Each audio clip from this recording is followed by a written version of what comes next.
Welcome to Navigating Life with Vision Loss, an Aftersight original podcast. In each episode, we share stories, insights, and practical advice to help you navigate the journey of living with low vision or blindness. Together, we'll embrace each step with courage, grace, and hope.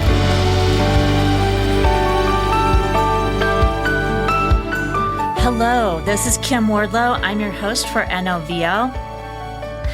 Welcome. This is our second episode of our 16-week series on advocacy. And if you did not hear last week's episode with Angela Winfield, which is just the 101 of advocacy, I highly recommend you go back and listen to that. That was a great episode and gives a great base for the rest of this series. But today, we are going to be talking about empowering yourself through advocacy. And I'm really happy to have Melissa Fishburne with me.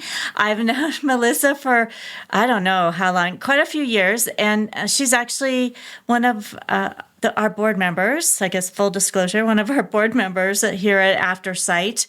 But she's had quite a journey through her life of coming into being able to advocate for herself and others.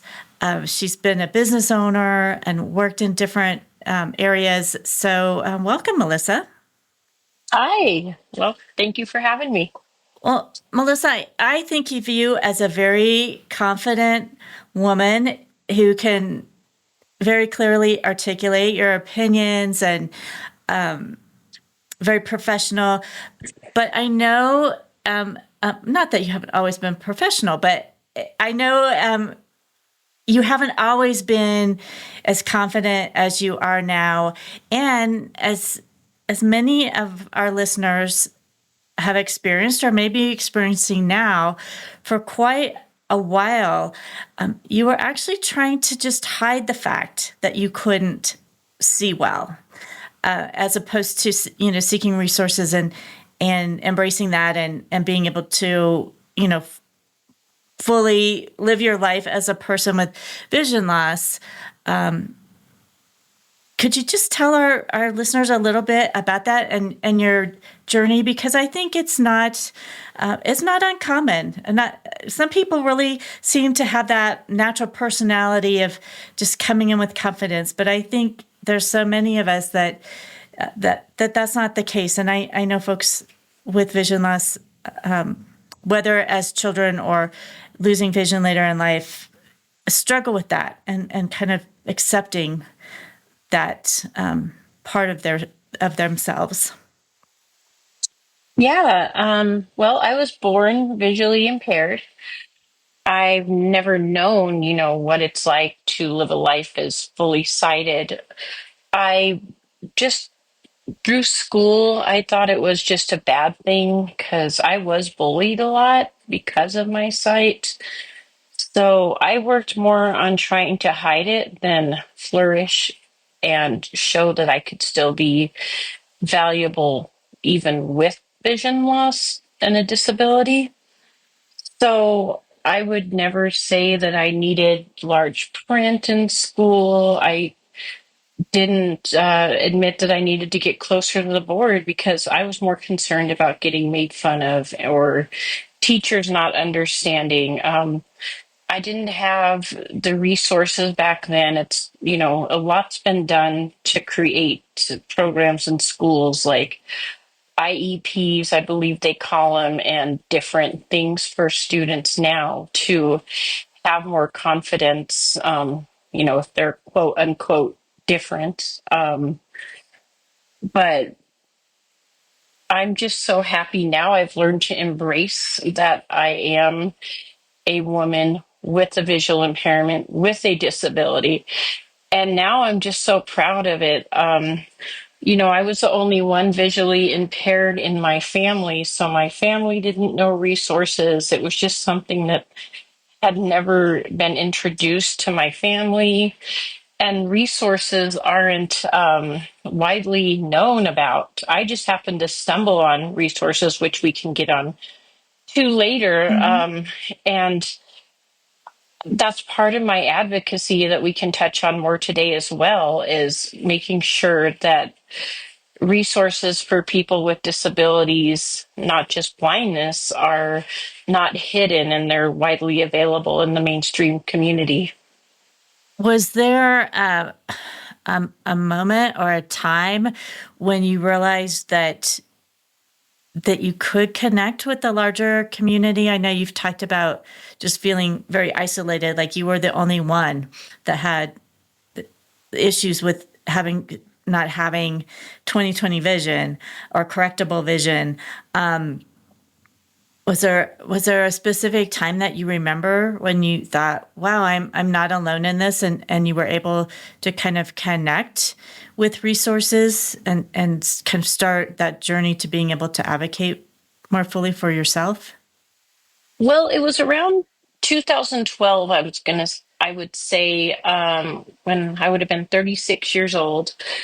I I just stumbled upon a news story that talked about rehab services. So I called the state DVR agency, and I just got led into going to a nonprofit organization's program. And it was there that I just started flourishing and knowing that I had a place in the world as a person with a visual disability. Um, and it opened up so many doors, knowing that I didn't have to be embarrassed to say I needed to get closer to things. That maybe I was a little, you know, I needed to have different accommodations because there were other people that needed it. There were people that had jobs based on helping people that needed it. Mm-hmm. So that's when the doors really swung wide open for me, is the beginning of 2013. I was just exhilarated and I felt so free. And I just felt like not only did it amplified the person I was instead of distracted the person I was, if that makes sense. Mm-hmm.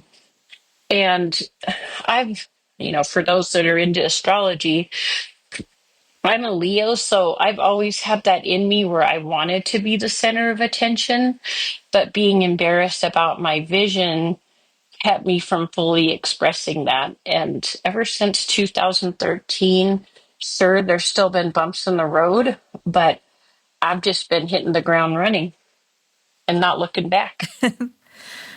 Well, that's great. Do you have advice for folks that really haven't maybe found their own power and their own voice yet, of steps they could take to be able to start that journey? Well, first, I think it's very important to work on yourself Mm-hmm. because, I was very angry at one time, and I feel like a lot of people I've talked to with all disabilities maybe develop a sense of anger because of the way society might react. And, when I say this stuff, I'm not generalizing. Everybody's different. Also, people from society are different. Mm-hmm. Um, but I see a lot of anger around it. And so my advice would be build a strong foundation with yourself before you can advocate for yourself or others, because I feel like a lot of times it can come across defensive when people try to advocate when they haven't found their inner strength yet. Um, so just take time and find somebody that you can talk to and trust, that you feel will understand what you're going through or can at least relate and help guide you to the correct resources and how to address things. It's always good to write letters, to go to rallies, to go to groups, but just center yourself on being okay with who you are. That's great advice. And then did you take courses or classes for how to advocate for yourself? Yes, I did take a training through a Colorado organization. It was a ADA certification. We did several weeks of reading the ADA booklet and different rules surrounding it. So I did get ADA certified. Of course, in as we know, things are ever changing. Society's rules and needs are ever changing. So you always have to stay up on it. A lot of it is self advocacy, Mm-hmm. just from what we go through as people with disabilities on a daily basis, I feel. A lot of it is real time training and knowing what to advocate for or what to bring up or, you know, um, kind of what really happens, I think is the best way to go because I don't think anybody can advocate for people with disabilities other than people with disabilities themselves. Mm-hmm. Is there an example you could give our listeners of a time where you advocated for yourself and that really helped to further build your confidence, where you did feel empowered? I feel like that if you start with that base, as you said, of knowing yourself, and but then every time you advocate for yourself, when it's successful, if that makes that just builds on you feeling empowered. That makes sense. A lot of times I would struggle with the difference of knowing that it's something that I deserve instead of something that I felt entitled to. So honestly, a lot of times I would struggle with asking for help. Like if I needed help with paperwork at a doctor's office or something, I would hesitate because I felt like I was taking up their time. Whereas now, I had a situation where they didn't seem very knowledgeable on how to treat people with, that needed different accommodations. Mm-hmm. So the person actually told me that they couldn't help me fill out paperwork. They didn't have an online portal to fill out the check-in paperwork. Right. And I was like, I need help. I can't read the small print. And a lot of them, my boyfriend is also visually impaired. A lot of them, they don't know better. So they'll say, well, why can't he help you? And you What? have to further kind of just stress yourself out by saying, well, he's visually impaired too. And, I kind of feel like I want to bring more awareness to people to know how to talk to people. Like, I found a lot, people mix up things with legalities. Like, for example, when I Mm-hmm. asked for help with the paperwork at the doctor's office, they were like, well, legally, we can't fill things out for you because we could get in trouble. And I'm like, well, it's for a disability, and I would be the one signing it. Mm-hmm. You would show me where to sign. I'm not asking you to sign my name. And I feel there's a lot of uneducated misconceptions about that when it comes to what legalities are and what accommodations are. Yes, and also sometimes individuals might see something as instead of an accommodation of a person feeling entitled when in fact it's not that type of an attitude. It's just really a need for an accommodation. So I can see where those two can be hard as well. Am I just feeling entitled to something, or well, this is an actual need I have, and it's okay to ask and to Right. advocate for myself. And the former Melissa, before building up more confidence, I would have just sat there because I do have residual vision. I would have sat there and struggled and face planted the paperwork. And now I'm like, no, I don't deserve that. Like, there's accommodations out there, There's also opportunities for people to make things in large print on different software now, that we shouldn't have to struggle, and it's not entitlement. Like you said, I think I used to struggle with that. What was entitlement and what was a accommodation request? So now I'm not afraid, whereas before I would struggle and just do it on my own because I didn't want to argue. Mm-hmm. Over the years, what do you see as common fears and misconceptions about advocacy?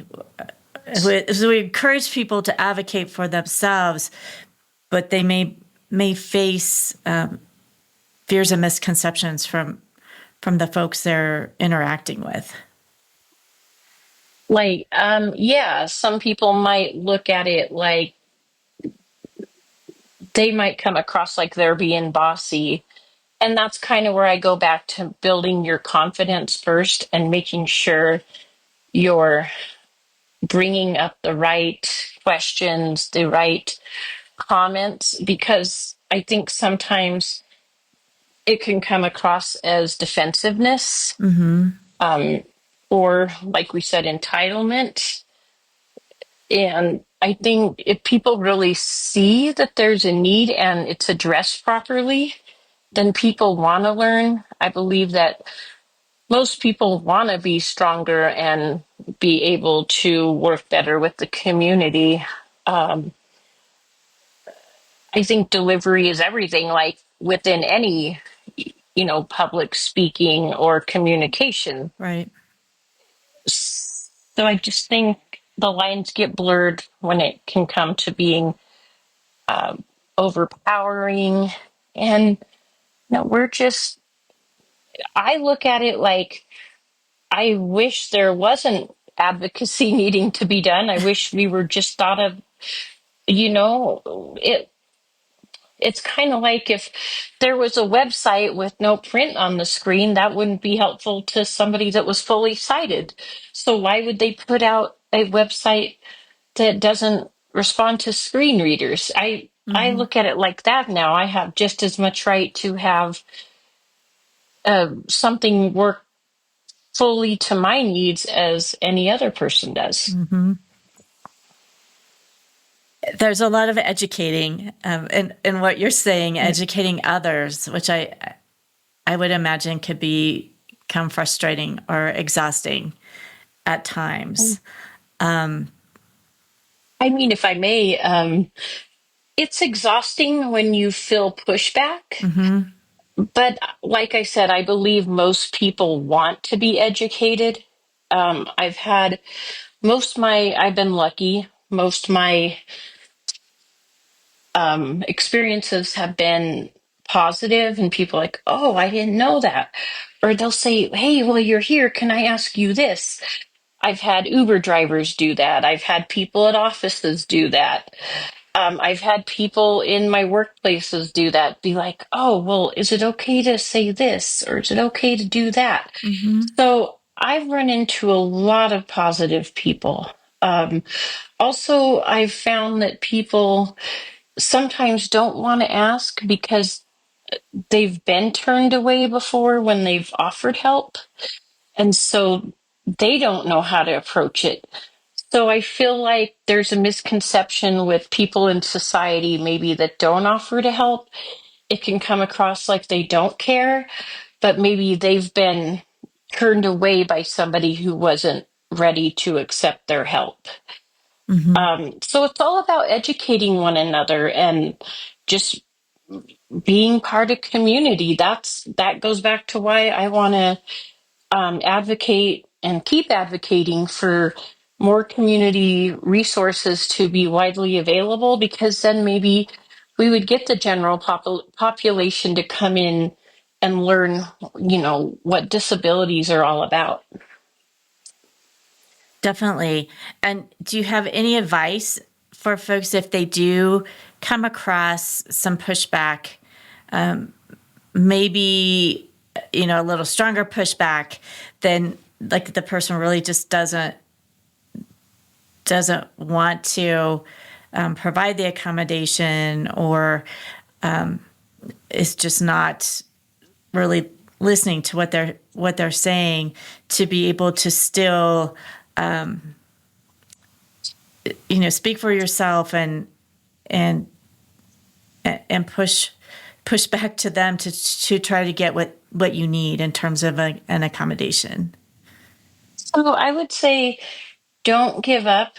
Be reasonable, but don't give up. Um, I've actually been in situations where they didn't want to listen to me. I had all the appropriate documentation, doctor's notes if needed, and it was like they didn't want to get it. So I had to unfortunately get other agencies involved, and there are Mm-hmm. other agencies out there like the Equal Employment Opportunity Commission. Um, of course, you want that to be your last resort, Mm-hmm. but sometimes, unfortunately, it's needed. And on a personal level, just being a person in the community, I would just tell people, treat somebody that you see that might need help like you'd want to be treated. Don't grab them if you don't know them. Mm-hmm. Just say, hey, I noticed you might benefit from some help. May I do this for you? Ask how you'd want to be treated, pretty much. Mm-hmm. Or you'd want your loved one to be treated. Right. I feel like that's always a good guideline. Mm-hmm. Unless you really don't like yourself, maybe. And that, so hopefully you have respect for yourself and a healthy type of love for yourself as well. And I know you talked to Jonathan, our podcast producer, in your pre-show interview. You were talking about that a bit, about being able to reflect what you have for yourself then onto others. Yes, exactly. I have bad days. I try to stay confident, but sometimes I'll just want to give up and say, I can't do this. I'm just gonna stay in the house. Um, no, nothing's working. I get down, but you just have to have that self-love. Know that you're important.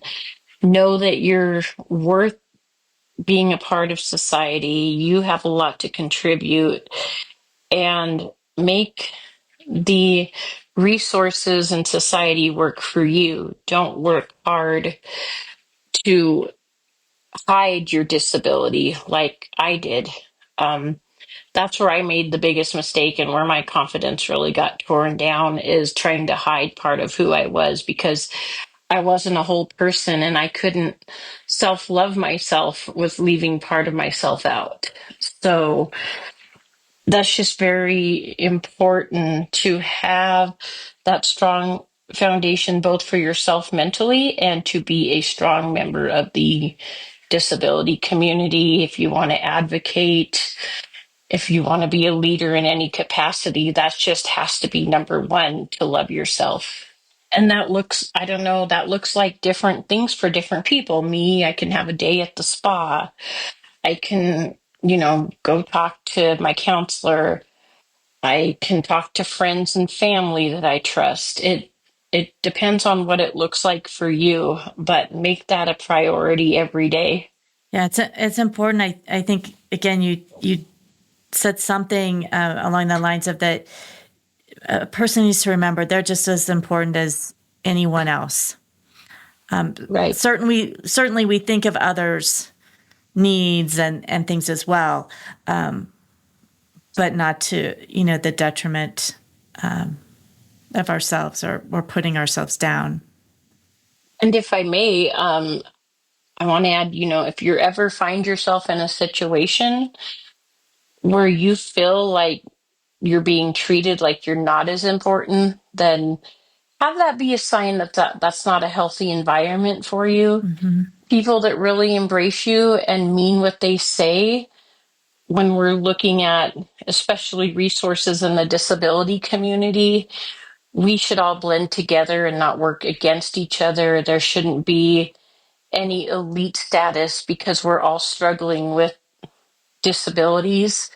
That's where it should be, I believe, our safe place, where nobody in any of these groups should act like they're above anyone else or deserve different notoriety, because that's why I feel like a lot of people join these different organizations and resources, because they want to feel one with their disability community. So that's something I've learned over the past 5 or so years, to take myself out of those environments where I came home and stuff feeling like less than or similar to how I felt in mainstream society. Mm-hmm.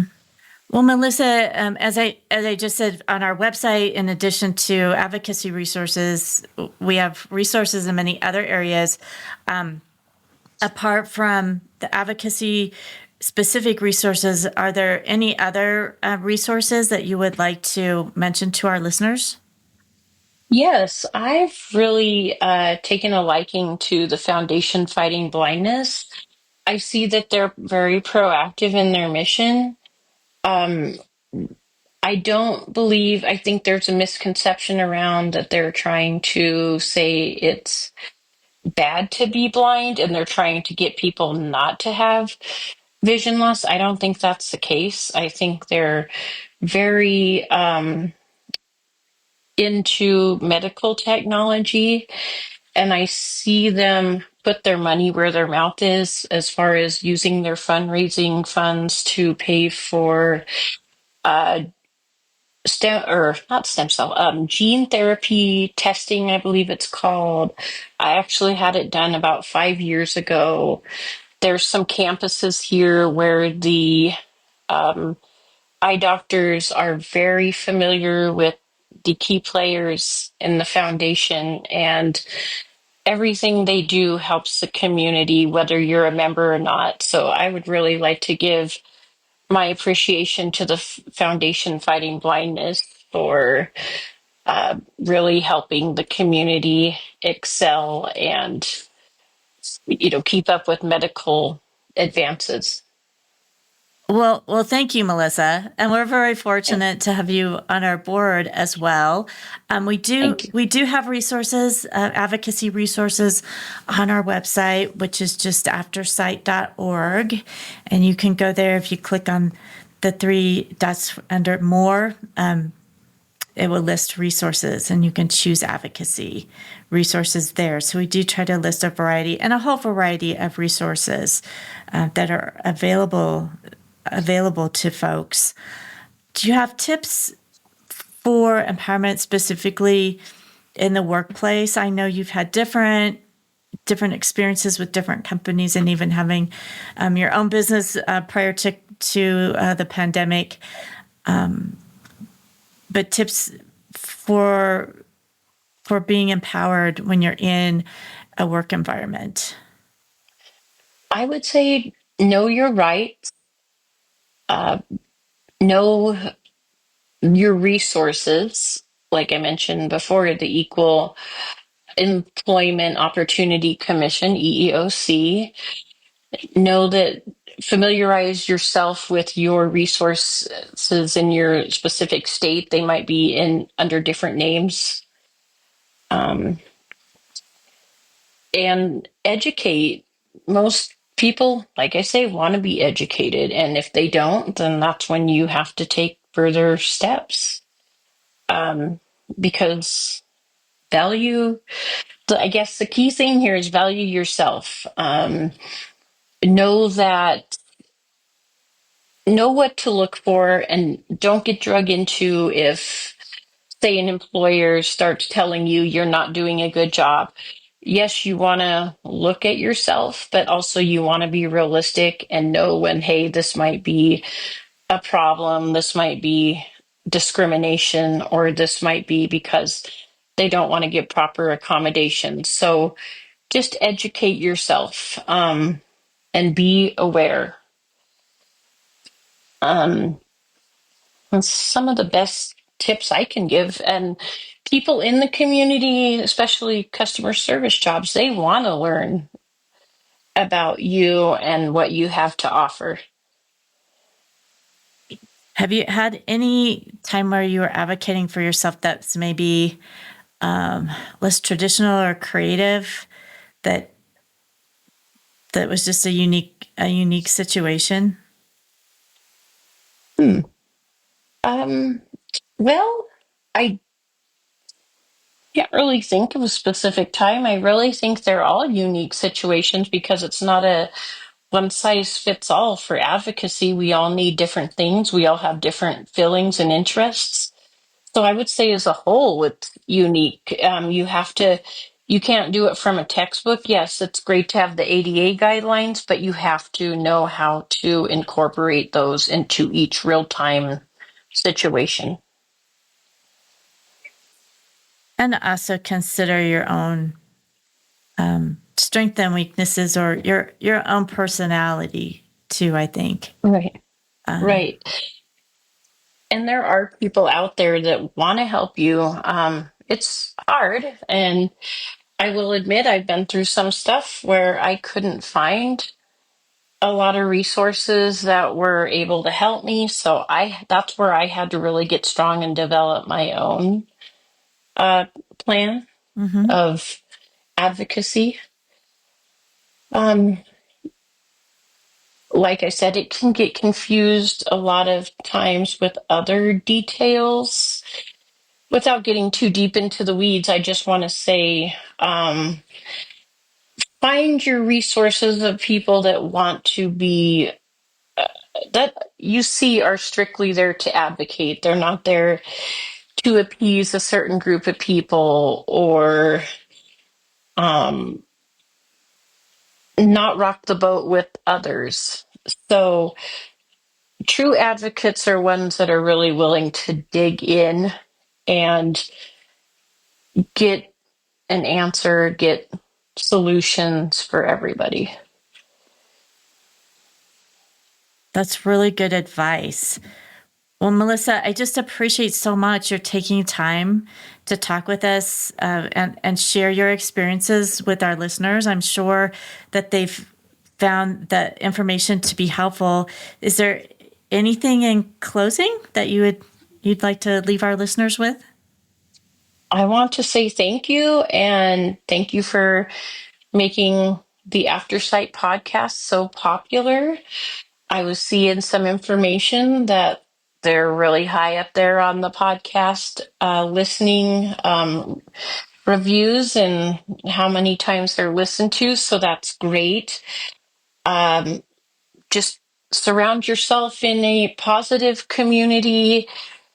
Don't be afraid to analyze and do what's right for yourself. You're never alone, no matter how dark the times may get. You're never alone. There's always people out there and resources out there. Right. Well, thanks again, Melissa.